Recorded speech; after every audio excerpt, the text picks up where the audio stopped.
आज मो आपन सहित पुणी गोटे नुआ रेसिपी नहीं कि हाजिर हो जाइए। आज आम बनवा कानिका जहाँकि 56 भोग मध्य गोटे भोग। यही मीठा कानिका बनवा बहुत सहज। आज आर मु पूरा प्रस्तुति प्रणाली आपन सहित शेयर करी। ए मीठा कानिका को आपण को भी पूजा पर्वाणी रे बनै पारिबे। ऑलरेडी मो चैनल रे 56 भोगर बहुत सारा रेसिपी अपलोड अच्छी, तार गोटे सेपरेट प्लेलिस्ट लिस्ट अच्छी, आपण जाई चेक करि पारिबे।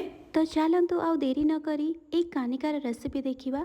कानिका बनया पई एठी मु 2 कप बासमती चावल नेछि। वेट अनुसार देखा जीवो तो एटा 500 ग्राम। भल भाबरे बासमती चावल को ना मु 2 रु 3 थर वॉश कर नेतली। भल भाबरे आकु धोई की आमे पूरा पूरी अध घंटे पर्यंत आपको बतरा पाए साइड रखी नबा। मने रखंतु जो कप रे आपण चावल मापिबे से सेम कप रे आपण पानी भी मापिबे। तो गोटे कप सेट करनते सेइदरे चावल पानी मापिबे।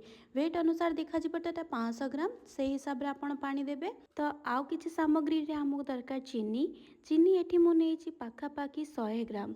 अध किलो चावल पाए 100 ग्राम एठी चीनी नेछि। किछि आलमंड्स किछि काजू आउ किछि मु किशमिश को ना आगे बतुरे देथिली। बतुरेले ना ता फ्लेवरटा भल आसे। तो एठी मु पाखा पाखी 50 ग्राम किशमिश नेछि। आउ हाफ नड़िया को मैं छोट छोट कर काटी नेथिली। कानिकार फ्लेवर बढ़िया पाई एठी मु किछि गोटा गरम मसला नेछि। जादरे मु नेछि जायफल, अलैच, गोटे चक्रफूल, 1.5 इंच पाखा पाखी एठी दालचीनी, गोलमरीच, लवंग आउ एठी मु कला नून व्यवहार करछि। लुण ना 1 ରୁ 2 पिंच पकेबे। को भी मीठा जिनस लुण पकेबे ना ता फ्लेवरटा आउरी इनहांस होके आसीबो। हमको दरकार गोटे छोट चामच हळदी आउ गुआ घी।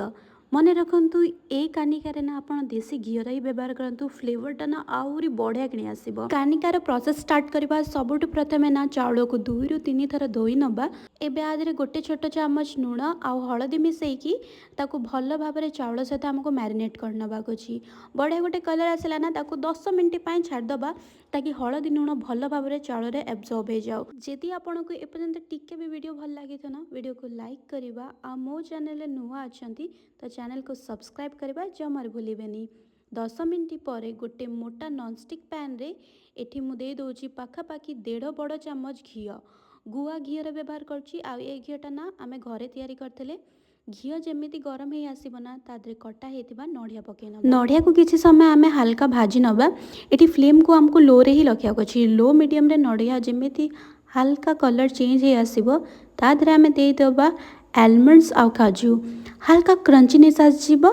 एठी देखंतु आलमंड्स आउ काजू हल्का हल्का कलर ता चेंज हे आसलानी। एबे हमर तो आलमंड्स आउ काजू भजा हे गलानी। एबे गोटे